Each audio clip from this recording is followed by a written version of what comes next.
أشهد أن لا إله إلا الله وحده لا شريك له وأشهد أن محمدا عبده ورسوله أما بعد فأعوذ بالله من الشيطان الرجيم بسم الله الرحمن الرحيم الحمد لله رب العالمين الرحمن الرحيم مالك يوم الدين إياك نعبد وإياك نستعين اهدنا الصراط المستقيم صراط الذين أنعمت عليهم صراط الذين أنعمت عليهم غير المغضوب عليهم ولا الضالين وتلك حجتنا آتيناها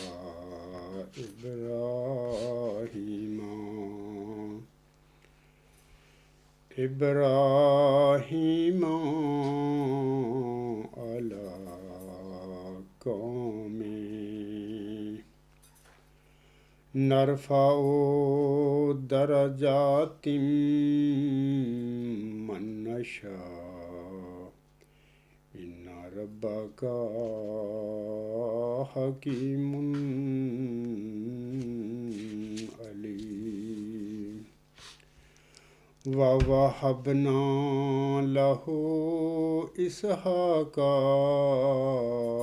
ويعقوب كل هدينا ونوحا هدينا من قبل ومن ذريته داود وسليمان وأيوب ويوسف وموسى وهارون وكذلك نجزي المحسنين وزكريا ويحيى وعيسى وإلياس كل من الصالحين وإسماعيل واليسع ويونس ولوطا وكلا فضلنا على العالمين ومن آبائهم وذرياتهم وإخوانهم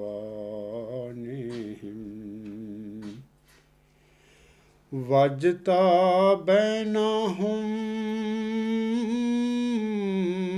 وهديناهم إلى صراط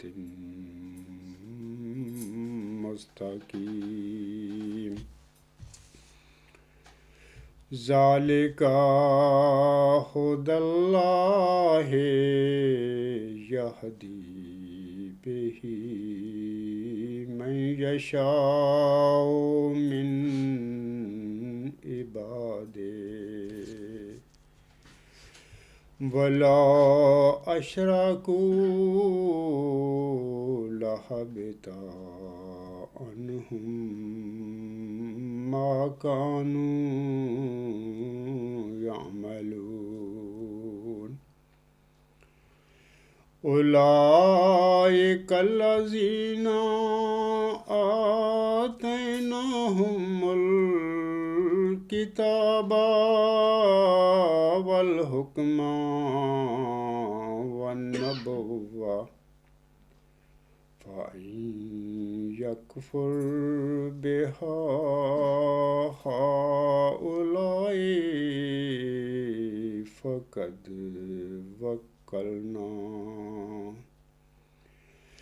فقد وكلنا بها قوما ليسوا بها بكافرين أولئك الذين هدى الله فبهداهم مقتده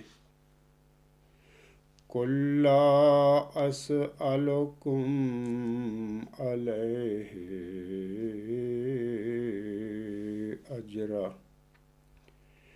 إن هو إلا ذكرى للعالمين۔ اس وقت خاکسار نے سورۃ انعام کی آیات 84 تا 91 کا ابھی تلاوت کی ہے، تو اس کا ترجمہ خاکسار بعد میں پڑے گا۔ سامعین اکرام، اللہ تعالیٰ سورۃ فاتحہ کی آیات 6 اور 7 میں ہمیں یہ دعا سکھاتا ہے کہ اہدنا الصراط المستقیم صراط الذین انعمت علیہم غیر المغضوب علیہم ولا الضالین۔ آیت نمبر 6 میں اللہ فرماتا ہے اہدنا الصراط المستقیم، ہمیں سیدھے راستہ کی طرف چلا، یا ہم کہہ سکتے ہیں کہ ہمیں سیدھے راستے کی طرف ہدایت دے۔ اور آیت نمبر 7 جو ہے، اس میں اللہ تعالیٰ نے 3 گروہوں کا ذکر فرمایا ہے۔ اس آیت کا ترجمہ اس طرح ہے کہ صراط الذین انعمت علیہم غیر المغضوب علیہم ولا الضالین۔ اللہ تعالیٰ فرماتا ہے، ہمیں دعا سکھاتا ہے ہم مسلمانوں کو ان لوگوں کی راستے پر جن پر تو نے انعام کیا، یعنی ہمیں اس راستے کی طرف ہدایت دینا کہ جس پر چلنے والوں کو تو نے اپنے منعم علیہ گروہ میں شامل فرمایا تھا، جن پر نہ تو تیرا غضب نازل ہوا اور نہ وہ گمراہ ہوئے۔ یعنی آگے پھر 2 گروہوں کا ذکر ہو گیا ہے۔ سامعین کرام، یہ جو ابھی 2 آیات میں نے سورۃ فاتحہ کی پڑھی ہیں، اس کا ترجمہ بھی آپ لوگوں کو پڑھ کر سنایا ہے۔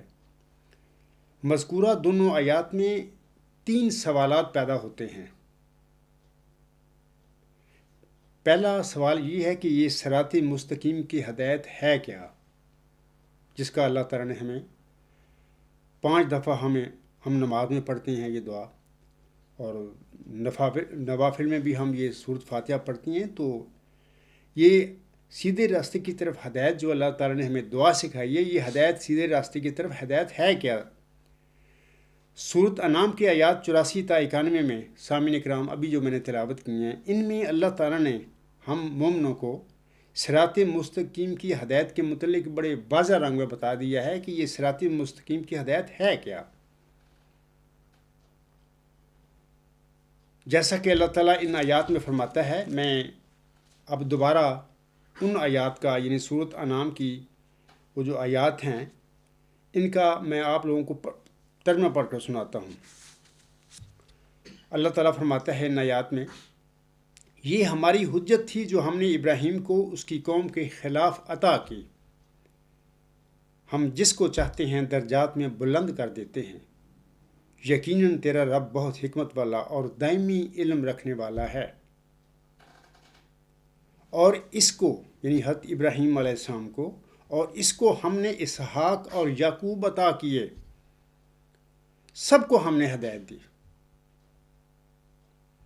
اللہ فرماتا ہے کلن ہدینا، سب کو ہم نے ہدایت دی، اور نوح کو ہم نے اس سے پہلے ہدایت دی تھی اور اس کی ذریت میں سے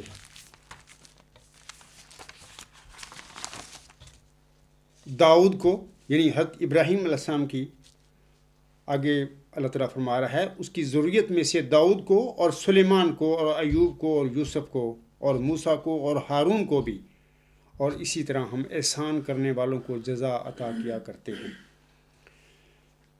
اور زکریا اور یحییٰ اور عیسیٰ اور الیاس کو بھی، یہ سب کے سب صالحین میں سے تھے، اور اسماعیل اور الیسع کو اور یونس کو اور لوط کو بھی، اور ان سب کو ہم نے تمام جہانوں پر فضیلت بخشی، اور ان کے آباء و اجداد میں سے اور ان کی نسلوں میں سے اور ان کے بھائیوں میں سے بھی بعض کو فضیلت بخشی، اور انہیں ہم نے چن لیا اور صراط مستقیم کی طرف انہیں ہدایت دی۔ یہاں پر اللہ تعالیٰ واضح طور پر فرما رہا ہے کہ وہ ہدایت کیا ہے، یہ کون لوگ تھے، یہ کن لوگوں کو میں نے صراط مستقیم کی طرف ہدایت دی تھی، بخشی تھی۔ اللہ فرماتا ہے وَهَدَيْنَا إِلَىٰ صِرَاطٍ مستقیم، اور انہیں ہم نے چن لیا اور صراط مستقیم کی طرف انہیں ہدایت کی تھی۔ یہ سارے نبیوں کا ذکر ہو رہا ہے۔ آگے اللہ فرماتا ہے یہ ہے اللہ کی ہدایت جس کے ذریعے وہ اپنے بندوں میں سے جس کی چاہتا ہے رہنمائی کرتا ہے، اور اگر وہ شرک کر بیٹھتے تو ان کے وہ اعمال ضائع ہو جاتے جو وہ کرتے رہے۔ یہ وہ لوگ تھے، سامعین کرام اللہ فرماتا ہے یہ وہ لوگ تھے جن کو ہم نے کتاب اور حکمت اور نبوت عطا کی۔ یہ کون لوگ تھے؟ صراط مستقیم کی طرف ہدایت یافتہ لوگ تھے۔ اللہ فرماتا ہے یہ وہ لوگ تھے جن کو ہم نے کتاب اور حکمت اور نبوت عطا کی، بس اگر یہ لوگ اس کا انکار کر دیں تو ہم یہ معاملہ ایک ایسی قوم کے سپرد کر دیں گے جو ہرگز اس کے منکر نہیں ہوں گے۔ یہی وہ لوگ ہیں جنہیں اللہ نے ہدایت دی، بس ان کی اس ہدایت کی پیروی کر۔ اللہ تعالیٰ اپنے پیارے نبی حضرت محمد مصطفیٰ صلی اللہ علیہ وسلم سے مخاطب ہو کر فرما رہا ہے، بس ان کی اس ہدایت کی پیروی کر جو اللہ ہی نے عطا کی تھی۔ تو کہہ دے کہ میں تم سے اس کا کوئی اجر نہیں مانگتا، یہ تو تمام جہانوں کے لیے محض ایک نصیحت ہے۔ سامعین کرام ہم دیکھتے ہیں کہ ان آیات میں یہ جو میں نے ابھی پڑھی ہیں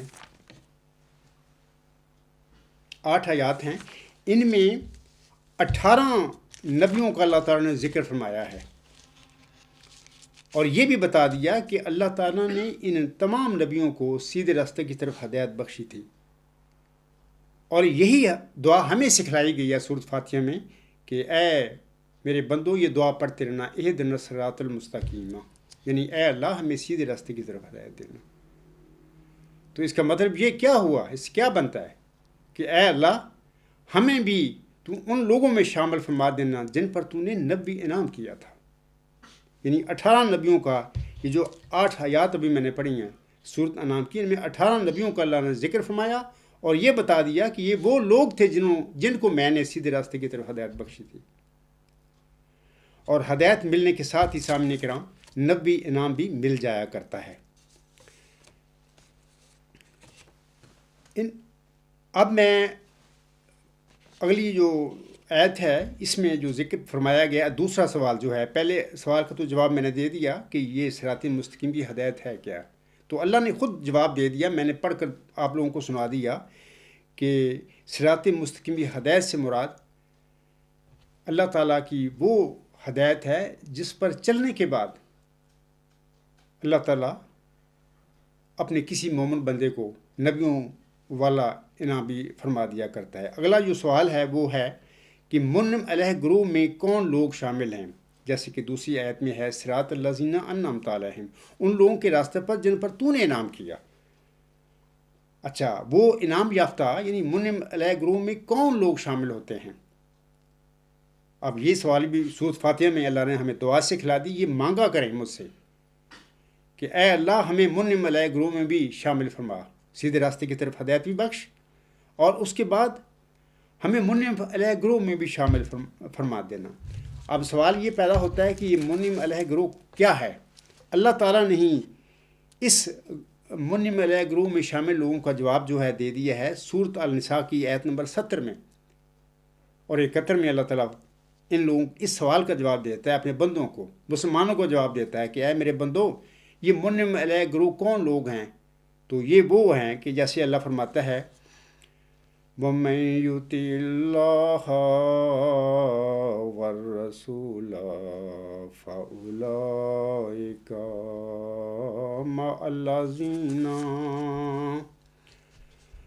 أَنْعَمَ اللَّهُ عَلَيْهِم مِّنَ النَّبِيِّينَ وَالصِّدِّيقِينَ وَالشُّهَدَاءِ وَالصَّالِحِينَ وَحَسُنَ أُولَٰئِكَ رَفِيقًا ذَلِكَ الْفَضْلُ مِنَ اللَّهِ وَكَفَىٰ بِاللَّهِ عَلِيمًا۔ اللہ تعالیٰ ان آیات میں فرماتا ہے سورۃ النساء کی آیت نمبر 70 اور 71 میں، اور جو بھی اللہ کی اور اس رسول کی اطاعت کرے، اس رسول کے مینز میرے پیارے نبی محمد مصطفیٰ احمد مجتبیٰ صلی اللہ علیہ وسلم کی جو اطاعت کرے، ایک تو اللہ کی اطاعت، پھر دوسری نبی مقبول صلی اللہ علیہ وسلم کی اطاعت جو کرے، تو یہی وہ لوگ ہیں جو ان لوگوں کے ساتھ ہوں گے جن پر اللہ نے انعام کیا ہے، یعنی اللہ اور اس کے رسول مقبول صلی اللہ علیہ وسلم کی اطاعت کرنے والے لوگ ان لوگوں میں شامل ہوں گے جن پر اللہ نے انعام فرمایا ہے۔ اور وہ انعام کیا ہے؟ اللہ فرماتا آگے، یعنی نبیوں میں سے، صدیقوں میں سے، شہیدوں میں سے اور صالحین میں سے، اور یہ بہت ہی اچھے ساتھی ہیں۔ اگلی آیت میں اللہ فرماتا ہے یہ اللہ کا خاص فضل ہے اور اللہ صاحب علم ہونے کے لحاظ سے بہت کافی ہے، اور یہ انعامات بھی صرف اللہ کا فضل ہیں جو اللہ تعالیٰ اپنے مومن بندوں پر کرتا رہے گا قیامت تک۔ یہ ان کی نمازوں، ان کی تہجدوں، ان کی عبادات ہیں، اس کا صلہ نہیں ہوگا بلکہ اللہ کا فضل ہوگا ان پر۔ لیکن اس کا مطلب یہ بھی نہیں ہے کہ یہ باتیں کرنی انسان چھوڑ دے، نمازیں پڑھنی چھوڑ دے، بھی کوئی نہیں، اللہ کا فضل ہی ہے نا، وہ کسی پر بھی کر سکتا ہے۔ نہیں، اللہ کی عبادت کرنا، کیونکہ اس کو پہچاننا، اس کی عبادت کرنا ہی تو انسانوں کی زندگی کا مقصد اولا ہے جس کے لیے انسانوں کو تخلیق کیا گیا ہے۔ تو باقی اللہ تعالیٰ جس پر چاہے گا، یہ جو عبادت گزار بندے ہوں گے ان میں سے جس مومن پر چاہے گا اللہ تعالیٰ اپنا فضل فرما دے گا۔ تو یہ دوسرا سوال پیدا ہوتا ہے، یعنی جیسے کہ میں نے شروع میں کہا ہے کہ آیت نمبر 7 جو ہے صراط الذین انعمت علیہم غیر المغضوب علیہم ولا الضالین، اس آیت میں 3 گروہوں کا ذکر ملتا ہے، یعنی منعم علیہ گروہ کا، اور دوسرا مغضوب علیہ اور ضال، 3 قسم کے لوگ ہیں۔ تو یہ دوسرا سوال جو ہے منعم علیہ گروہ میں کون شامل ہوں گے، اللہ تعالیٰ نے اس کا ہم مسلمانوں کو سورۃ النساء کی آیت نمبر 70 اور 71 میں جواب دے دیا ہے۔ تو اب آتے ہیں کہ یہ جو اللہ تعالیٰ نے فرمایا ہے مغضوب علیہ اور ضال کون ہے، یہ 2 گروہ کون ہیں، اس سے بچنے کے اللہ نے ہمیں دعا سکھلائی کہ اللہ تعالیٰ ہمیں ان سے بچانا، کہ کہیں ہم سستی میں یا لاپرواہی میں یا اپنے نفس کے پیچھے چل کر کہیں مغضوب علیہ گروہ میں نہ شامل ہو جائیں یا زال نہ بن جائیں۔ تو سامعین کرام، مغضوب علیہ سے مراد یہودی ہیں اور زال سیدھے رستے سے بھٹکے ہوئے عیسائی مراد ہیں، اور قرآن کریم میں مختلف مقامات پر ان دونوں گروہوں یعنی مغضوب علیہ اور زال کا ذکر ملتا ہے۔ مثال کے طور پر سورۃ بقرہ میں بھی ان کا ذکر ملتا ہے، اور بہت ساری صورتیں ہیں جن میں ان دونوں گروہوں کا یعنی مغضوب علیہ اور زال ان دونوں گروہوں کا ذکر ہمیں ملتا ہے۔ اور سورۃ فاتحہ میں اللہ تعالیٰ نے ہم مسلمانوں کو یہ دعا سکھا دی کہ اے اللہ تعالیٰ ہمیں سیدھے راستے کی طرف ہدایت بخشنا، وہ سیدھا راستہ جس پر چلنے کے بعد تو اپنے بندوں کو منعم علیہ گروہ میں شامل فرما دیا کرتا ہے۔ منعم علیہ کی بھی اللہ نے بتا دیا کہ یہ 4 انعامات ہیں: نبی، صدیق، شہید اور صالح۔ تو آگے پھر اللہ نے ہمیں دعا سکھلا دی کہ اے اللہ غیر المغضوب علیہم ولا الضالین، ہمیں مغضوب علیہ میں شامل ہونے سے بچا لینا کہ ہم پر کبھی بدبختی ہماری غالب نہ آ جائے کہ جس کی وجہ سے ہم مغضوب علیہ گروہ میں شامل ہو جائیں، وہی کام کرنے، وہی کرتوت کرنے شروع کر دیں جو مغضوب علیہ گروہ یعنی یہودیوں نے کیے تھے، یا ہمیں زال بننے کی بھی توفیق نہ بخشنا کہ کہیں ہم اپنی نالائکیوں کی وجہ سے کہیں زال نہ بن بیٹھیں۔ تو ہماری حفاظت فرمانا۔ یہ جو نصارہ، جو ایک عاجز بندہ جو اللہ کا نبی تھا، رسول تھا، اس کو خدا کا بیٹا بنا کر شرک عظیم کر کے بیٹھے ہوئے ہیں، یہ زال لوگ ہیں سارے۔ تو سامعین کرام، اللہ تعالیٰ نے ہم مسلمانوں کو سورۃ فاتحہ کی دعا سکھائی ہوئی ہے، اور ہم اکثر دن میں اس کا مطالعہ کرتے ہیں، اللہ کے حضور پڑھتے رہتے ہیں، اور اس دعا کے پڑھنے کے باوجود ہم مسلمانوں میں سے مغضوب علیہ بھی بن گئے اور زال بھی بن گئے۔ تو اس سلسلے میں تھوڑی سی میں آپ لوگوں کو بتاتا ہوں تشریح کر کے کہ عیسائی تو حضرت مسیح عیسیٰ ابن مریم کو نعوذ باللہ ابن اللہ بنا کر زال بن گئے، یعنی گمراہ ہو گئے۔ مسلمانوں کے اکثر فرقے بھی عیسائیوں کی طرح حضرت مسیح عیسیٰ ابن مریم کو زندہ بجسم انسی آسمان پر چڑھا کر ایک رنگ میں عیسائیوں کی طرح زال ہی بن گئے ہوئے ہیں، یعنی اسی طرح تو نہیں بنے، انہوں نے اللہ کا بیٹا تو نہیں بنایا مسلمانوں نے، لیکن یہ ضرور غلطی کر بیٹھے عیسائیوں کی طرح کہ ان کو زندہ بجسم انسی آسمان پر بٹھا دیا جا کے۔ یہ غلطیاں ہیں، یہ قرآن کریم کی تعلیم کو نہ سمجھنے کے نتیجہ میں یہ ہوا، جبکہ کل من علیہ فان، یعنی اللہ نے فرمایا جو بھی اس دنیا میں اس زمین پر پیدا ہوتا ہے اس نے مرنا ہے، ذائقہ مطلب موت کا ذائقہ ہر انسان نے چکھنا، کل نفس ذائقۃ الموت۔ اس کے باوجود میرے مسلمان بھائیوں کے کیا غلطی کر کے بیٹھے ہوئے ہیں کہ ایک نبی کو زندہ بجسم انسی آسمان پر بٹھا دیا جا کر، اور وہ آج تک 2000 سال پہلے وہ کہتے ہیں وہ چلا گیا تھا، آج تک زندہ بیٹھا ہوا ہے۔ دیکھیں نا، یہ غیر قرآنی، یہ غیر اسلامی عقائد ہیں جن کی پیروی کر کے یہ لوگ بھی کچھ نہ کچھ کسی حد تک یہ زال بن گئے عیسائیوں کی طرح۔ یعنی حضرت مسیح عیسیٰ ابن مریم کو خدا کا بیٹا تو نہیں بنایا ان لوگوں نے، لیکن یہ ایک رنگ سے ہمیشہ کے لیے زندگی 2000 سال تک ایک بندے کو بٹھا دینا، جبکہ اللہ فرماتا ہے کہ ہر انسان نے موت کا مزہ چکھنا ہے، اس دنیا میں جو پیدا ہوا مرے گا، لیکن وہ 2000 سال سے زندہ جس کو بٹھا دیا، تو مطلب کہ اس ایک قسم کا یہ عقیدہ بھی ایک مشرکانہ عقیدہ ہے، اس میں تھوڑا سا شرک پایا جاتا ہے کہ زندہ ہمیشہ تو ایک خدا کا وجود ہے جو ہمیشہ سے ہے اور ہمیشہ رہے گا۔ کوئی انسان جو دنیا میں پیدا ہوتا ہے وہ زندہ ہمیشہ نہیں رہ سکتا، اس کو مرنا ہے پیدا ہونے کے بعد۔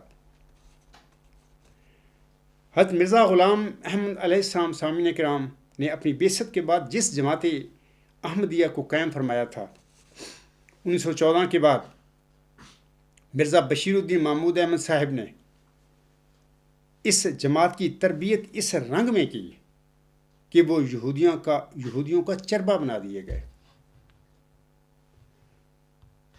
اب یہاں سے اس بات کی بھی سمجھ آ جاتی ہے کہ آن حضرت صلی اللہ علیہ وسلم نے اپنے بعد اپنی امت میں نزول مسیح عیسیٰ ابن مریم کی جو پیشگوئی فرمائی ہوئی ہے، اس کی وجہ کیا تھی؟ وہ جس کی آنس ہم نے خبر دیا امت کو کہ یہ بندہ نازل ہوگا، اس کو آنس ہم نے نہ موسیٰ کہا، نہ ابراہیم کہا، نہ نوح کہا، نہ داؤد کہا، عیسیٰ ابن مریم فرمایا۔ تو اس کا مطلب صاف ظاہر ہے کہ اللہ تعالیٰ سے انہیں ہو گیا تھا کہ امت محمدیہ میں بھی بعض مسلمانوں نے یہودیوں کی طرح بن جانا تھا، کیونکہ عیسیٰ ابن مریم یہودیوں کی اصلاح کے لیے مبعوث ہوئے تھے اور یہودیوں میں آئے تھے. پھر یہودیوں نے اس کے ساتھ، وہ اللہ تعالیٰ کا برگزیدہ نبی اور رسول تھا، اس کے ساتھ کیا کیا؟ تو ایسا امت محمدیہ میں بھی ہونے والا تھا. یہ بتا رہی ہیں چیزیں. آسم کا نزول مسیح عیسیٰ ابن مریم کی پیشگوئی کا فرمانا اپنی امت کے آگے یہ بتاتا ہے کہ امت محمدیہ میں بھی یہودی نما کچھ لوگوں نے بن جانا ہے. وہی انہوں نے کام کرنا ہے جو یہودی کرتے تھے. یہودیوں کی طرح سخت دلی، وہی کام یہودیوں والے وہ بھی کریں گے. تو یہ مطلب کہ عیسیٰ ابن مریم کی جو پیشگوئی ہے آسم نے فرمائی، اس میں یہ بھی حکمت ہے اور اس میں خبر موجود ہے کہ امت محمدیہ میں کچھ لوگوں نے یہودی بن جانا تھا. سورۃ فاتحہ میں جو اللہ تعالیٰ نے مسلمانوں کو یہ دعا سکھائی، جس کا بھی میں نے ذکر کیا ہے شروع میں، کہ تم مغضوب علیہ اور ضال بننے سے بچنے کی دعا مانگتے رہنا. آج اگر امت محمدیہ کا تجزیہ کیا جائے سامعین کرام، بڑے دکھ والی باتیں ہیں. تو ہم دیکھتے ہیں کہ سورۃ فاتحہ میں سکھائی گئی دعا کثرت کے ساتھ پڑھنے کے باوجود ہم میں سے بعض لوگ پہلوں کی طرح مغضوب علیہ بھی بنے ہوئے ہیں اور ضال بھی بنے بیٹھے ہیں. سامعین کرام، میثاق النبیین کے مطابق آنے والے کسی مسئلے کی اولین غرض و غایت تو یہ ہوتی ہے کہ بانی امت یا بانی سلسلہ پر اس کی قوم یا جماعت کے لوگوں کے ایمان کا پتہ لگایا جائے کہ آیا وہ اپنے دعوی ایمان میں سچی تھی یا کہ نام کی مومن. علاوہ اس کے جب موعود مسئلے کا ظہور ہوتا ہے سامعین کرام، تو اس کی قوم یا جماعت میں کافی فتور اور بگاڑ پیدا ہو چکے ہوتے ہیں جن کی اصلاح اللہ تعالیٰ کو مطلوب ہوتی ہے. مثلا حضرت امام مہدی و مسیح موسم کے ظہور سے پہلے یا ان کی بعثت سے پہلے مسلمانوں کی اعتقادی اور سماجی حالت اس قدر دگرگوں ہو چکی تھی کہ شاعر مشرق نے اس کی تصویر کشی کچھ اس طرح کی تھی: وضع میں تم ہو نصارہ تو تمدن میں حنود، وضع میں تم ہو نصارہ تو تمدن میں حنود، یہ مسلمان ہیں جنہیں دیکھ کے شرمائیں یہود. یوں تو سید بھی ہو، مرزا بھی ہو، افغان بھی ہو، تم سبھی کچھ ہو، بتاؤ تم مسلمان بھی ہو. سامعین کرام، 1 صدی قبل مسلمانوں کے یہودی بننے میں اگر کوئی کسر رہ گئی تھی تو اب 1 صدی بعد قادیانی یا قبرستانی جماعت احمدیہ میں یہ کسر پوری ہو چکی ہے. یعنی مرزا بشیر الدین محمود احمد صاحب نے یہ کسر پوری کر دی.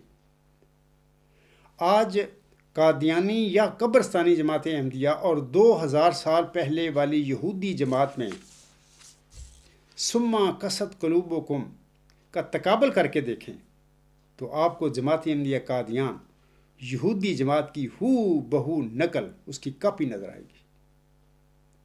وہی جبری طور طریقے، وہی رنگ ڈھنگ، وہی نظم و ضبط، وہی یہودیانہ تحریف اور کلمات کا عدل بدل، وہی مرسلوں اور مجددین کا شدید انکار اور مخالفت، وہی عام یہودیوں کی طرح اسیری اور وہی اخراج اور مقاطعہ کے طور طریقے. یہ جماعت احمدیہ قبرستان کی وہ نشانیاں ہیں، علامتیں ہیں جو اس بات کا بیان اور قطعی ثبوت ہیں کہ یہ بھی 2000 سال پہلے والے جو یہودی تھے ان کی کاپی بن چکے ہیں. وہ بھی یہ کام کرتے تھے، ان کا بھی یہی طریقہ تھا.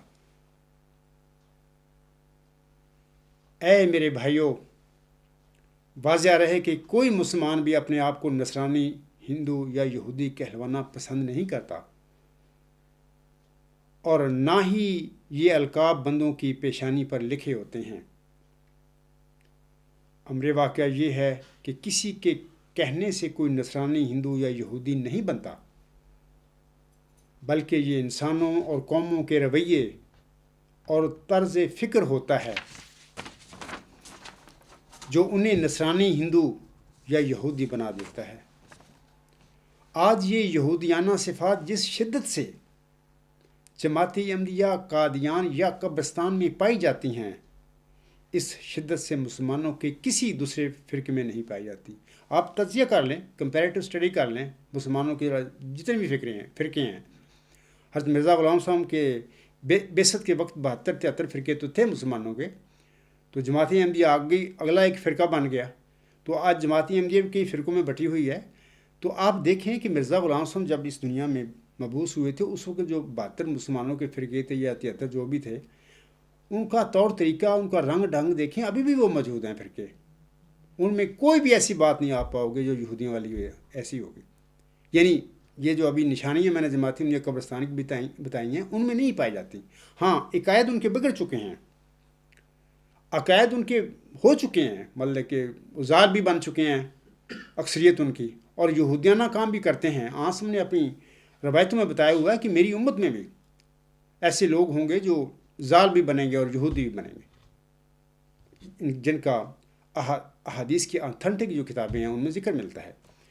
تو ویسے یہ جو نشانیاں بھی میں نے پڑھی ہیں، اس قسم کی قطعی نشانیاں مسلمانوں کے کسی اور فرقے میں نہیں پائی جاتی، یعنی احمدیوں کے علاوہ جو دوسرے مسلمانوں کے فرقے ہیں ان میں یہ نہیں پائی جاتی۔ یہ ساری نشانیاں جو یہودیوں والی ہیں، یہ صرف جماعت احمدیہ قبرستان یا قادیان میں پائی جاتی ہیں۔ تو یہ سارا مرزا بشیر الدین محمود احمد صاحب کو کیا دھرا ہے۔ اے میرے احمدی بھائیوں، جب ہم 20 فروری 1886 کی الہامی پیشگوئی کو بغور فکر دیکھتے ہیں تو ہمیں یہ مئو ذکی غلام، یہ محمدی مسیح عیسیٰ ابن مریم، موسوی ذکی غلام، موسوی مسیح عیسیٰ ابن مریم علیہ السلام کا مثیل اور حالات و واقعات کے لحاظ سے ہو بہو اس کی نقل، اس کی کاپی نظر آتا ہے۔ می تواند شد یہودی، می تواند شد مسیح کے محاورے کے مطابق جب کوئی قوم یا جماعت یہودی رنگ میں رنگین ہو جاتی ہے تو پھر ایسی قوم میں اللہ تعالیٰ مسیحی انفاس وجود بھی پیدا کر دیتا ہے۔ ذکی غلام سے متعلقہ الہامی پیشگوئی ہمیں بتا رہی ہے کہ امت محمدیہ کی جس جماعت یا جس فرقے میں مئو ذکی غلام نے بطور مسیح عیسیٰ ابن مریم نازل ہونا تھا، اس جماعت کو، اس فرقے کو، اس کے قائدین نے یقیناً یہودی نما بنا دینا تھا۔ یہ دیکھیں، اب میں ثبوت پیش کر رہا ہوں آپ لوگوں کے آگے، بلکہ یہودی چھوڑ، یہودیوں سے 2 قدم آگے۔ یہ تو جماعت احمدیہ کا قبرستان جو ہے، یہ قادیان کوئی بھی کہہ لیں، اس کا نام دے لیں، اس کے ارباب و اختیار جو ہیں، اس کے مولوی ٹائپ لوگ جو تنخواہ دار ہیں، اس کے جو نام نہاد خلیفے بننے چلتے آ رہے ہیں، یہ تو یہودیوں کو بھی کان کاٹتے ہیں، کان کترنے والے لوگ ہیں۔ تو اقبال نے صحیح کہا تھا کہ وضع میں تم ہو نصارہ تو تمدن میں ہنود، یہ مسلمان ہیں جنہیں دیکھ کے شرمائیں یہود۔ 20 فروری 1886 کی سامعین کرام الہامی پیشگوئی میں بشارت دیے گئے ذکی غلام کا ذکر پڑھنے کے بعد جب ہم قرآن کریم اور خاص کر سورۃ مریم کا مطالعہ کرتے ہیں تو ہمیں حضور علیہ السلام کا مئو ذکی غلام حضرت مسیح عیسیٰ ابن مریم علیہ السلام کا مثیل معلوم ہوتا ہے۔ اور جو ہمارے غیر احمدی مسلمان بھائی ہیں وہ تو مرزا غلام صاحب کو مانتے نہیں، ان کے آگے تو الہامی پیشگوئی مسلم موت جو ہے، جو چل رہا ہوشیارپور میں محمدی مریم مرزا غلام صاحب کی دعاؤں اور تضرعات کے نتیجے میں انہیں بخشی گئی تھی، وہ تو ان کو مانتے ہی نہیں، ان کو پتہ ہی نہیں اس الہامی پیشگوئی مسلم موت کا، یہ الہامی پیشگوئی ذکی غلام مسیح عظمیٰ یا الہامی پیشگوئی موت نشان رحمت کو ان کو پتہ ہی نہیں ہے، کیونکہ وہ تو مرزا غلام صاحب کا ہی انکار کر بیٹھے ہوئے ہیں۔ تو میں احمدی بھائیوں سے کہہ رہا ہوں کہ دیکھیں، جب ہم الہامی پیشگوئی مسلم موت میں جس ذکی غلام کی اللہ نے بشارت دی تھی محمدی مریم کو، جب ہم اس الہامی پیشگوئی کا مطالعہ کرتے ہیں اور پھر قرآن کریم اور خاص کر سورۃ مریم کا مطالعہ کرتے ہیں تو ہمیں حضور السلام کا مئو ذکی غلام حضرت مسیح عیسیٰ ابن مریم علیہ السلام کا کامل مثیل معلوم ہوتا ہے۔ اور اس مسئلہ سے یہ بھی اندیا ملتا ہے کہ جماعت احمدیہ میں آنے والے اس مئو ذکی غلام مسیح الزماں کو موسوی ذکی غلام سے ملتے جلتے حالات اور واقعات کا سامنا کرنا پڑے گا یا کرنا پڑھنا تھا۔ اگر آپ قرآن کریم اور انجیل میں سے موسوی ذکی غلام مسیح عیسیٰ ابن مریم کے حالات و واقعات کا مطالعہ کریں تو آپ کو پتہ ملے گا کہ آپ علیہ السلام پر ایک ایسا وقت بھی آیا جب صلیب کے شدید ابتلا کے وقت 12 حواری بھی آپ کو چھوڑ گئے تھے۔ آج محمدی مسیح عیسیٰ ابن مریم کے بعد حواریوں پر بھی ان کی بدبختی ضرور غالب آئے گی اور وہ بھی اسے چھوڑیں گے۔ موسوی مسیح عیسیٰ ابن مریم نے کیا کام کیے تھے سامعین کرام؟ آپ جانتے ہیں، کارنامے تو رہے ایک طرف، اس بیچارے مظلوم نبی کی یہ صورتحال ہے۔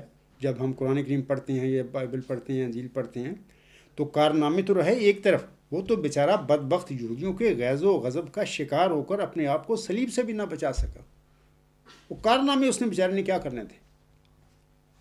بین ہی آج امت محمدیہ میں وہ جو موعود ذکی غلام مسیح الزماں یا وہ موعود نشان رحمت جس نے الہامی پیش ہوئی مسلم موعود کے مطابق جماعت احمدیہ میں نزول فرمانا تھا، مبعوث ہونا تھا، آج وہی موعود ذکی غلام مسیح الزماں بھی اسی جماعت احمدیہ قبرستان یا یہودی نماز جماعت سے اسی قسم کے عذاب میں وہ بیچارہ مبتلا ہے، اس کو کر دیا گیا ہے، کیونکہ وہ میتوان شد یہودی، میتوان شد مسیح کے مطابق کہ ان لوگوں نے بھی وہی کام کرنے تھے 2000 سال پہلے والے یہودیوں نے جو کیے تھے مسیح عیسیٰ ابن مریم کے خلاف، اور وہ بھی نبیوں کے قاتل تھے۔ اور یہ مجددین فرق صرف یہ پڑا ہے کہ وہ نبی، کیونکہ آسم کے بعد تو مجددین قیامت تک انشاءاللہ آتے رہیں گے، یہ مجددین جو ہیں یہی امتی نبی ہیں ایک رنگ میں۔ تو آسم سے بیست سے پہلے نبی جو اللہ تعالیٰ مبعوث فرمایا کرتا تھا تو وہ یہودی ان کے قاتل تھے۔ تو یہ جو جماعت احمدیہ قبرستان والے ہیں، انہوں نے نبی تو رہے ایک طرف، یہ تو ختم نبوت والوں کا ہے نا وہ دفتر، وہ نبی بند کرتے پھر رہے ہیں، انہوں نے مجددین کی جڑ بھی کاٹ دی، یہ نبی اب یہ بھی نہیں آئیں گے، ہمارا خلیفے ہوں گے قیامت تک آئیں گے وہ، یعنی اللہ تعالیٰ کو فارغ کر کے بیٹھے ہوئے ہیں مرزا غلام صاحب کی جماعت میں۔ وہ کہتے ہیں حقیقی اسلام ہمارا مذہب ہے اور ہم صحیح اصلی ہم ہی تو مسلمان ہیں۔ کام ان کے یہ ہیں کہ وہ تجدید کی جو نبی پاک صلی اللہ علیہ وسلم نے اپنی امت کو خبر دی تھی کہ 100 سال میں جو میری امت میں غلطیاں اور بدعتیں پڑیں گی تو ان کی اصلاح کے لیے، ان کی تجدید کے لیے اللہ تعالیٰ ہر صدی ہجری کے سر پر اپنے کسی مومن بندے کو مبعوث فرما دیا کرے گا۔ لیکن مرزا غلام صاحب کی جماعت کو بشیر الدین مامون نے یہودی نما بنا کر یہ ڈیولپمنٹس کی ہوئی ہے کہ نہیں، اب نبی پاک صلی اللہ علیہ وسلم کی جو خبر ہے اس کے مطابق ہم کسی مجدد کو بھی مبعوث نہیں ہونے دیں گے، اور ہمارا ہی اب سلسلہ ہوگا اور ہمارا ہی خلیفے ہوں گے، اور ہم نام لیں گے اللہ کا، اور ہم ہی لوگوں کی اصلاح، ان لوگوں نے اصلاح لوگوں کے گمراہ کر کے بیٹھے ہوئے ہیں، قیامت تک ہمارا ہی سلسلہ چلے گا۔ یہ گمراہی کی سامعین کرام انتہا ہے، کسی قوم کی گمراہی کی، کسی جماعت کی گمراہی کی یہ انتہا ہے کہ وہ جو تجدیدی سلسلہ نبی پاک صلی اللہ علیہ وسلم نے جس کی خبر دی تھی اس کی بھی انہوں نے صاف لپیٹ دی۔ اور سورۃ نور کی آیت نمبر 56 میں جن خلفاء کا ذکر ہے، نبی پاک صلی اللہ علیہ وسلم نے فرمایا ہوا، یعنی اللہ تعالیٰ سے خبر پا کر، مرزا غلام احمد صاحب نے براہین احمدیہ اپنی کتاب میں اکثر ان کا حوالہ پڑھ چکا ہوں، ان خلیفوں سے مراد وہ تجدیدی خلیفے، وہ مجددین ہیں جن کو اللہ مبعوث فرماتا آیا ہے اور آگے بھی انشاءاللہ آئندہ قیامت تک وہ مبعوث فرماتا رہے گا۔ وہ اولن اللہ تعالیٰ کے خلیفے ہیں کیونکہ اللہ نے انہیں کھڑا کرنا ہے، اور دوسرے نمبر پر نبی پاک صلی اللہ علیہ وسلم کے خلیفے ہیں۔ تو انہوں نے اللہ اور نبی پاک صلی اللہ علیہ وسلم کے خلیفوں کو بھی جڑ صف لپیٹ دی، ان کی جڑ کاٹ دی کہ نہیں اب مسیح کے خلیفے ہوں گے۔ بندہ ان سے پوچھے کہ مسیح تو خود آسم کا خلیفہ تھا، وہ تو انہی کے دین اسلام کی تجدید کے لیے وہ خلیفہ تھا، 13واں خلیفہ تھا صدی ہجری کے سر پر، تو آپ اس کے کس کانٹیکس میں، کس معنی میں خلیفے بنتے پھر رہے ہیں؟ تو بہرحال یہ تو گمراہی کی انتہا ہے جس کا میں ابھی ذکر کر رہا ہوں، اور آنے والے موعود ذکی غلام مسیح الزماں کو بھی اس یہودی نما جماعت احمدیہ قبرستان سے بھی وہی عذاب سہنا پڑ رہا ہے، اسی دکھ سہنے پڑ رہے ہیں، وہی گالی گلوز بد زبانی سہنی پڑ رہی ہے دن رات، جو پہلے مسیح عیسیٰ ابن مریم نے یہودیوں کے ہاتھوں سہی تھی۔ آج محمدی ذکی غلام کو بھی سامعین کرام یہودی نما قادیانی جماعت، جن کے دل یہودیوں کی طرح سخت ہو چکے ہیں، ان کے ہاتھوں اسی قسم کے مصائب اور دکھوں کا سامنا کرنا پڑ رہا ہے جو موسوی ذکی غلام نے سہے تھے۔ فرق صرف اتنا ہے کہ موسوی مسیح ابن مریم کو کاٹ پر صلیب دے دی گئی، اللہ نے پھر اس صلیب سے بچایا بھی اس کو بطور خاص اپنی قدرت کاملہ کے ساتھ، لیکن انہوں نے کم نہ کیا، انہوں نے کٹ نہیں کیتا، انہوں نے اپنا کام پورا کیا بھی انہوں اس صلیب تے مار کے انہوں لانتی موت نعوذ باللہ انہوں لانتی ثابت کریے۔ یہ یہودی تھے یہ لوگ۔ آج جماعت احمدیہ قبرستان کا بھی یہی دندہ ہے، یہ بھی کہتے ہیں کہ نہیں عبدالغفار جنبہ یہ کیسے سچا ہو سکتا ہے۔ یہ اتنے بدبخت لوگ ہیں کہ اس وقت جو نبی پاک صلی اللہ علیہ وسلم پر حملے کرتے پھر رہے ہیں، کچھ مدعیان ایسے ہیں جو دین اسلام کو منسوخ کرتے پھر رہے ہیں، جو قرآن کریم کی عظیم و شان الہمی جو کتاب ہے اس کو منسوخ کرتے پھر رہے ہیں۔ آج یہ اتنے بدبخت ہو چکے ہیں قبرستانی جماعت کے لوگ جو ہیں، یہ کہتے ہیں کہ جنبہ صاحب کو کامیاب نہیں ہونے دینا، بھلے ان کو اس قسم کے بدبختوں کے ساتھ کھڑا ہونا پڑے۔ یہ اس قسم کے بدبخت جو مدعیان ہیں ان کے ساتھ کھڑے ہیں۔ یہ میں زندہ آپ کو مثالیں دے رہا ہوں اس بات کی حقیقت کی، کہ یہ اس بات کا قطعی ثبوت ہے کہ جماعت احمدیہ قبرستان بھی قطعی طور پر یہودیوں کا چربہ ہے، اور یہ عاجز موعود ذکی غلام مسیح الزماں بالکل حضرت مسیح عیسیٰ ابن مریم علیہ السلام کی کاپی ہے، اس کی مثیل ہے اس کا قطعی طور پر۔ تو میں کہہ رہا تھا کہ فرق صرف اتنا ہے، انہوں نے بھی دکھ سہے، مسیح عیسیٰ ابن مریم علیہ السلام نے بھی یہودیوں کے ہاتھوں، اور غلام مسیح الزماں ذکی غلام مسیح الزماں بھی سہتا پھر رہا ہے۔ فرق صرف اتنا ہے کہ موسوی مسیح ابن مریم کو کاٹ پر صلیب دی گئی، لیکن آج موعود ذکی غلام مسیح الزماں اور اس کی جماعت کو آزادی ضمیر اور اس کے اظہار سے محروم کر کے آواز کی سولی دی گئی ہے۔ بقول شاعر، مجھ کو سولی دی گئی آواز کی، میں شہید وقت ہوں تحریر کا۔ سامعین کرام، اللہ تعالیٰ سورۃ احزاب میں فرماتا ہے، ما کان محمد ابا احد من رجالکم ولکن رسول اللہ وختم النبیین وکان اللہ بکل شیء علیما یا ایھا الذین آمنوا اذکروا اللہ ذکرا کثیرا وسبحوہ بکراتم واسیلا۔ ان آیات میں اللہ تعالیٰ فرماتا ہے، محمد صلی اللہ علیہ وآلہ وسلم تمہارے جیسے مردوں میں سے کسی کے باپ نہیں، بلکہ وہ اللہ کا رسول ہے اور سب نبیوں کا خاتم ہے، اور اللہ ہر چیز کا خوب علم رکھنے والا ہے۔ اے مومنو، اے وہ لوگوں جو ایمان لائے ہو، اللہ کا ذکر کثرت کے ساتھ کیا کرو، اور اس کی تسبیح صبح بھی کرو اور شام کو بھی۔ سامعین کرام، اللہ تعالیٰ نے ہمارے پیارے آقا حضرت محمد مصطفیٰ احمد مجتبیٰ صلی اللہ علیہ وسلم کو خاتم النبیین بنایا، ایک ٹائٹل اللہ دیا ہے اپنے نبی صلی اللہ علیہ وسلم کو۔ اس ٹائٹل کا قطعی یہ مطلب نہیں ہے کہ آپ صلی اللہ علیہ وسلم نبیوں کو ختم کرنے آئے تھے یا نبیوں کو ختم کرنے والے ہیں، قطعاً اس کا مطلب یہ نہیں ہے۔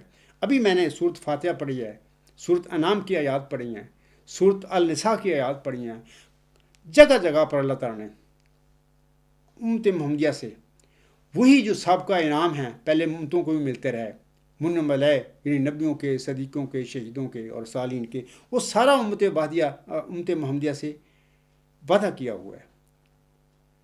تو یہ تو ایک ٹائٹل ہے، ختم النبی، نبیوں کا ختم۔ اس سے مراد یہ ہے کہ اللہ تعالیٰ نے اپنے پیارے نبی صلی اللہ علیہ وسلم کو امی نبی عربیت اس کو نبوت کے اس مقام پر فیض کر دیا جس سے آگے کوئی مقام ہی نہیں ہے، اور پھر یہ کہ اس کو نبیوں کی مہر بنا دیا کہ آسم سے پہلے جتنی بھی امتیں گزری ہیں، جتنے نبی گزرے ہیں، کسی نبی کو اللہ تعالیٰ نے خاتم النبیین نہیں بنایا تھا۔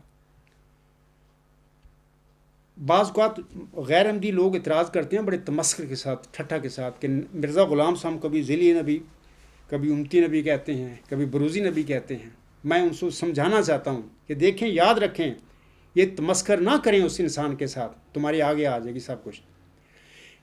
آسم سے پہلے جتنے بھی نبی دنیا میں آئے، ان میں سے کسی نبی کو اللہ تعالیٰ نے خاتم النبیین نہیں بنایا تھا۔ اگر بنایا ہوتا تو یہ اصطلاحیں اسی وقت شروع ہو جاتی دنیا میں، لیکن بنایا ہی نہیں اللہ تعالیٰ نے۔ سب نبی تھے، اللہ نے ڈائریکٹ بنایا نبی، اور ان میں سے کسی کو بھی اللہ تعالیٰ نے نبیوں کی مہر نہیں بنایا، خاتمہ نہیں بنایا تھا۔ یہ صرف یہ اللہ کا اعزاز ہمارے پیارے آقا محمد مصطفیٰ احمد مصطفیٰ کو اللہ نے بخشا ہے۔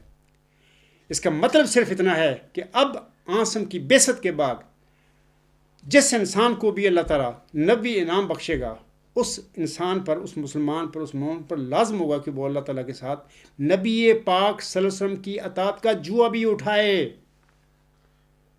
صرف اللہ تعالیٰ کی اطاعت نہیں، پیارے نبی حضرت محمد مصطفیٰ صلی اللہ علیہ وسلم کی اطاعت کا جوا اس کو اٹھانا پڑے گا، تب اس کو یہ انعام جو ہیں ان میں نبی انعام بھی ہے، صدیقی انعام بھی ہے، شہیدی اور صالح کا انعام بھی ہے۔ سارے انعاموں میں سے جو چاہے گا اللہ انعام اس کو دے دے گا، لیکن اللہ کی اطاعت کے ساتھ ساتھ نبی پاک صلی اللہ علیہ وسلم کی اطاعت کا جوا اس کو اٹھانا پڑے گا، اور جو نبی پاک صلی اللہ علیہ وسلم پر جرائم کے الزام لگائے گا اور ان کو نعوذ باللہ من ذالک مجرم قرار دیتا پھر رہا ہے، وہ کہے گا، اگر کہے گا کہ مجھے اللہ نے نبی بنایا تو وہ جھوٹا آدمی ہے، بہت بڑا کذاب ہے وہ انسان دور حاضر کا، کوئی بھی ہے اگر۔ تو یہ ختم النبیین کا مطلب ہے کہ اللہ نے ہمارے پیارے نبی حضرت محمد کو یہ مقام دیا ہے ختم النبیین کا، اے میرے پیارے نبی، اب تیری بعثت کے بعد قیامت تک میں کسی انسان کو ایسے کو نبی نہیں بناؤں گا جو تیری اطاعت کا جوا نہیں اٹھائے گا، میں نہیں بناؤں گا، یہ اللہ نے وعدہ کر لیا۔ یہی مطلب ہے ایت خاتم النبیین کا یا خاتم النبیین کی اصطلاح کا، وگرنہ اللہ تعالیٰ نے یہ نبی انعام، صدیقین انعام، شہداء کا انعام، صالحین کا انعام جاری و ساری ہے، پہلی امتوں میں ملتے رہے انعام، اللہ تعالیٰ اپنے مومن بندوں کو دیتا رہا۔ امت محمدیہ تو زیادہ پیاری امت ہے اللہ تعالیٰ کو، تو ان لوگوں کو، مومنوں کو تو زیادہ ملیں گے۔ تو میں بڑی دکھ سے کہہ رہا ہوں کہ آج امت محمدیہ کا یہ المیہ ہے کہ مسلمانوں میں سے جن لوگوں کو اللہ تعالیٰ نے صراط مستقیم کی طرف ہدایت فرما کر منعم علیہ گروہ میں شامل فرمایا، تو امت محمدیہ کے بدبخت مولوی ان کے پیچھے پڑ گئے۔ آج کل ختم نبوت والے کا جو دھندا ہے وہ یہی تو، اس کام میں تو لگے ہوئے ہیں ابھی، ان کے آگے قرآن ہے، ان کی آنکھیں بند ہیں، ان کے دل بند ہیں، ان کو پتہ ہی نہیں قرآن کریم میں اللہ تعالیٰ نے کیا کچھ فرما دیا ہے۔ اللہ تعالیٰ سے دعا کرنی چاہیے کہ اے میرے مسلمان بھائیو، ان کے مولویوں سے، بدبخت مولویوں کے شر سے تمہیں بچائے، یہ خود بھی جہنم رسید ہونے والے ہیں اور تمہیں بھی اسی طرف کھینچ کر لے کے جانے والے ہیں۔ علاوہ اس کے میں جماعت احمدیہ کے افراد کو، جو قادیانی یا قبرستانی جماعت ہے، ہمارے مخالفین ہیں، لاہوری جماعت بھی میری مخالف ہی ہے، تو میں جماعت احمدیہ قبرستان میں جو لوگ جو ہیں، ان میں سے بعض لوگ تو ہیں متقی، مومن ہیں اور بیچارے شریف لوگ ہیں، لیکن بیچارے اس نظام میں پھنس کر بیچارے بے بس ہو چکے ہیں، ان کا بس نہیں چلتا بیچاروں کا، وہ بیچارے سچی بات بھی نہیں کہہ سکتے، سسٹم میں رہتے ہوئے اگر وہ رہیں گے تو انہیں اخراج مقاطعہ کی سزاؤں سے گزرنا پڑے گا، وہ بیچارے نہ کسی طرف نہیں جا سکتے، اپنے برادریوں کو چھوڑ چکے ہیں، قبیلوں کو چھوڑ چکے ہیں۔ بشیر الدین محمود کی اب یہ جو ظالمانہ جو نظام ہے وہ اس کے شکنجے میں پھنسے ہوئے ہیں، تو وہ بیچارے سچی بات بھی نہیں کہہ سکتے۔ میں کہتا ہوں کہ اکثریت ایسے لوگوں کی ہے جماعت احمدیہ قبرستان میں، لیکن میں ان سے یہ کہوں گا کہ دیکھیں، تقویٰ کا تقاضا ہے کہ آپ لوگ اپنی آواز کو بلند کریں، بولیں، اللہ سے ڈریں، اس نظام کے کرندوں سے نہ ڈریں۔ قیامت کے دن مرنے کے بعد آپ لوگوں کا جب حساب ہوگا اللہ تعالیٰ کے حضور، تو یہ کرندے وہاں پہ نہیں ہوں گے، وہاں پر آپ کے اعمال اور آپ کا ایمان آپ کی نجات کا باعث بنے گا۔ تو ان سے نہ ڈریں. یہ چند روزہ زندگی ہے. اپنا جو بھی موقف ہے تمہارا اس کو ڈٹ کے اعلان بیان کریں, لوگوں کے آگے بتائیں. کچھ نہیں ہوگا. میرا اور میری جماعت کے لوگوں کا جو ساتھ ہے میرے, کیا ان لوگوں نے بگاڑ لیا؟ کچھ بھی نہیں بگاڑا. ہم زندہ ہیں اور اپنا کام کرتے پھر رہے ہیں. اور یہی چیز انشاءاللہ تعالی ہمیں اللہ تعالیٰ کی رضا کی وارث بنائے گی. اور دوسرے لوگ جو ہیں جماعت احمدیہ قبرستان کے بڑے جعلی قسم کے ارباب و اختیار جڑے اپنی تنخواہاں اپنے عہدے ان کی دفاع کرتے رہتے ہیں, وہ آئے دن اس عاجز کے متعلق اور میرے ساتھیوں کے متعلق بد زبانی گند بکتے رہتے ہیں. ان کا کام ہی یہ ہے. میں ان سب سے کہتا ہوں کہ گند بکنا شرفاء کا کام نہیں, بد زبانی کرنا شریف لوگوں کا کام نہیں. کسی انسان کے کرداروں پر حملہ کرنا, ان کے اخلاق پر حملہ کرنا کسی شریف آدمی کا کام نہیں ہے. شریف لوگ, روحانی لوگ, مذہبی لوگ جو دلائل کے ساتھ بات کرتے ہیں. محمدی مریم مرزا غلام صاحب کا یہ موعود ذکی غلام مسیح الزماں, یہ اللہ تعالیٰ کا شعر میدان میں کھڑا ہے تمہارے سامنے. اگر تمہارے میں کوئی طاقت ہے, کوئی شرافت ہے, کوئی غیرت ہے, تو اپنے خلیفے کو, اپنے مولویوں کو, اپنے ارباب و اختیار کو کہیں کہ اس عرض کے مقابلے کے لیے میدان میں اتریں. گند بکنے, بد زبانی کرنے سے آپ کو کچھ حاصل نہیں ہوگا. کرتے رہیں بک بک. یہ جو جھوٹے عقائد آپ لوگوں نے گھڑ لیے ہوئے ہیں, مرزا بشیر الدین محمود ان کا بانی مبانی ہے ان جھوٹے عقائد کا, یہ تم سچے نہیں رکھ سکتے. اب ان عقائد کو آپ کو چھوڑنا پڑے گا. یہ جو متقی لوگ ہیں جن کا میں نے ابھی ذکر کیا ہے, ان کو چاہیے کہ ان جھوٹے عقائد سے بریت ظاہر کر دیں, الگ ہو جائیں. وہ ذکی غلام میں تو 6-7 نمبر 1907 کے بعد پیدا ہونا ہے, جس کی خبر اللہ تعالیٰ نے چلا ہوشیارپور میں مرزا غلام صاحب کو دی تھی. وہ تو بطور لڑکا اللہ تعالیٰ نے ان کو دیا ہی نہیں تھا. وہ اولاد میں ٹھیک ہے ڈھونڈتے رہے, انسان تھے, بشر تھے, نبی تھے, زبردست امتی نبی تھے, لیکن انسان تو تھے, ان کے ساتھ بھی نفس تھا. وہ بھی چاہتے تھے کہ جس طرح اللہ نے مجھے ایک بہت بڑا عظیم شان انعام بخشا ہے, میری اولاد میں سے بھی شاید اللہ تعالیٰ بخشے. یہ خواہش کرنا کوئی جرم نہیں, ہر نبی خواہش کر سکتا ہے. اور اسی لیے وہ ڈھونڈتے رہے اس ذکی غلام کو اپنی اولاد میں, لیکن اللہ نے نہیں دیا. یہ پورے الہام پڑھیں جا کے, غالباً میری الغلام.com پر نیوز نمبر 160 ہے, وہ پڑھیں تو وہاں پر اللہ تعالیٰ نے فیصلہ فرما دیا ان کی زندگی میں کہ یہ بطور لڑکا میں آپ کو نہیں دے رہا. ان کی خواہش تھی, ٹھیک ہے, خواہش تو کر سکتا آدمی اللہ تعالیٰ کے حضور, اس کو پورا کرنا یا نہ کرنا یہ اللہ کا فیصلہ ہے. تو یہ وجود تو 6-7 نمبر 1907 کے بعد جماعت احمدیہ میں پیدا ہونا ہے. ہاں, آگے 2 مغل شکایت ہیں, یعنی 2 امکانات ہیں. اگر چاہے تو اللہ تعالیٰ مرزا غلام صاحب کی اولاد یعنی جسمانی اولاد ان میں سے بھی اللہ تعالیٰ پیدا کر سکتا تھا اگر چاہتا. اور دوسرا یہ ہے کہ اللہ مرزا غلام صاحب کے جو ماننے والے ہیں, جو ذریت ہے ان کی روحانی ماننے والے پیروکار, ان میں سے بھی کر سکتا تھا. یہ اللہ نے اپنے ہاتھ میں رکھا فیصلہ. اللہ نے اس کی وضاحت ہی نہیں کی اس اسلامی پیشگوئی میں, نہ اس ملہم کی زندگی میں اللہ نے اس کو بتایا. تو اب میں کہوں گا عام سادہ احمدی جو ہیں جماعت احمدیہ قبرستان کے متقی لوگ جو ہیں, شریف لوگ ہیں, میں کہوں گا آپ کہاں پھنس گئے ہیں. اب ایک بندہ تمہیں کھول کے بتا رہا ہے. اگر اور مزید آپ کو چاہیے کہ آپ تسلی کرنا چاہتے ہیں تو میرے ساتھ سوال کریں, میرے پاس ہیں, میں بتاؤں گا آپ کو. اگر آپ کو یقین ہو چکا ہے تو اس کی لعنت بھیجیں اس بشیر الدین محمود کے اس جھوٹے نظام پر اور اس جھوٹی جماعت پر لعنت بھیجیں, اور ذکی غلام مسیح الزماں کی طرف آئیں. اسی میں تمہاری فلاح ہے اور تمہاری رستگاری میں اسی ہے. تو یہ جو گالیاں بکتے ہیں دن رات, آئے دن ان کا کام ہی یہ ہے, صبح اٹھتے ہیں تو گالیاں شروع کر دیتے ہیں اس عاجز کو اور میرے ساتھیوں کو. میں کہوں گا کہ تمہارا کچھ نہیں بنے گا, تم اپنی عاقبت کیوں خراب کرتے ہو؟ انسان بنو. اگر آپ میں کوئی انسانیت ہے, کوئی شرافت ہے, تو آپ اپنے خلیفہ سے کہو, اپنے مولویوں سے کہو, اپنے ارباب و اختیار سے کہو کہ ایک بندہ میدان میں کھڑا ہوا للکار رہا ہے تمہیں, آپ اس کا منہ کیوں نہیں بند کرتے؟ اگر وہ جھوٹا ہے, وہ تو کھڑا بلا رہا ہے کہ آؤ میرے پاس یا مجھے بلاؤ. تو آپ لوگوں سے میں کہوں گا یہ جو گالیاں دینے والے ہیں ان کو بھی اپنے آپ پر رحم کریں, اپنی عاقبت خراب نہ کریں, دلائل کی بات کریں, شرافت کی بات کریں. جب ایک گفتگو سے شریفانہ رنگ میں ایک فیصلے ہو سکتے ہیں کسی اختلاف کے یا کسی مسئلے کے, تو ہمیں کیوں ایک دوسرے کو گالیاں بکنا چاہیے؟ ہمیں نہیں چاہیے کام کرنا, یہ تو جاہل لوگوں کے کام ہوتے ہیں. سامعین کرام, آخر پر خاکسار اپنے آقا اور روحانی ماں محمدی مریم مرزا غلام احمد صاحب کے اس اقتباس پر اپنا خطبہ ختم کرتا ہے.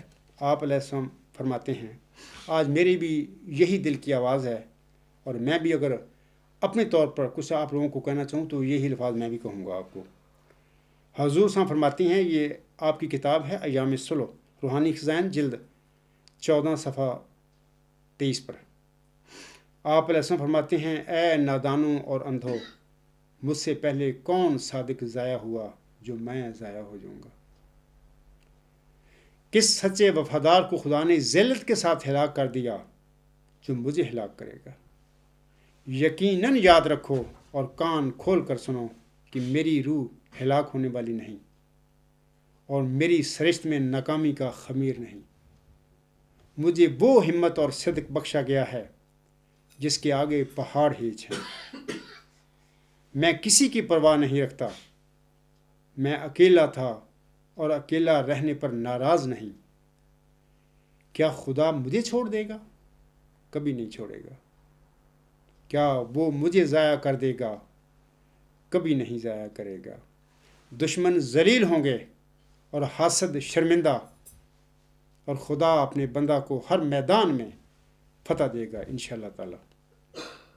میں اس کے ساتھ، وہ میرے ساتھ ہے، کوئی چیز ہمارا پیبند توڑ نہیں سکتی، اور مجھے اس کی عزت اور جلال کی قسم ہے کہ مجھے دنیا اور آخرت میں اس سے زیادہ کوئی چیز بھی پیاری نہیں کہ اس کے دین کی عظمت ظاہر ہو۔ آج اس کے موعظے کے غلام کا بھی یہی حال ہے، وہ بھی یہی چاہتا ہے۔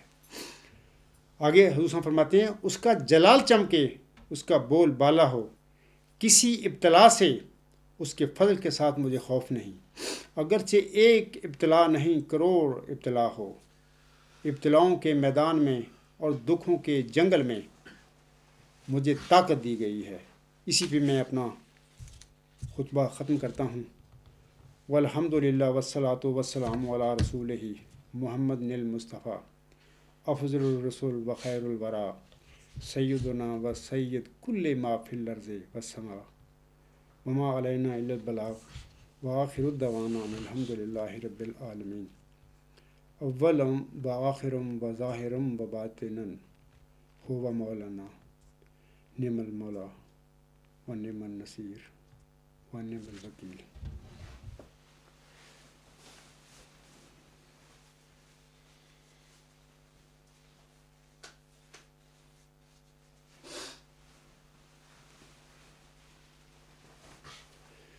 الحمد للہ الحمد للہ نحمدہ ونستعینہ ونستغفرہ ونؤمن بہ ونتوکل علیہ ونعوذ باللہ من شرور انفسنا ومن سیئات اعمالنا۔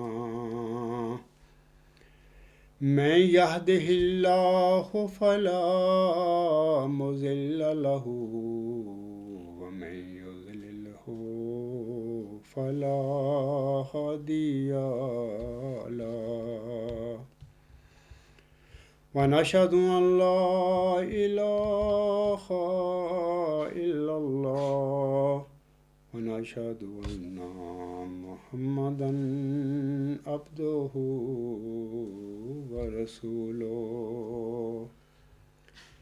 عباد اللہ رحمکم اللہ، ان اللہ یأمر بالعدل والإحسان وإیتاء ذی القربى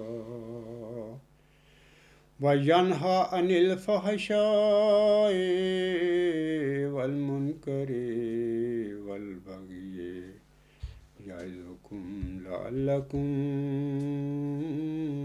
تذکرون۔ اذکروا اللہ یذکرکم ودعوہ یستجب لکم ولذکر اللہ اکبر۔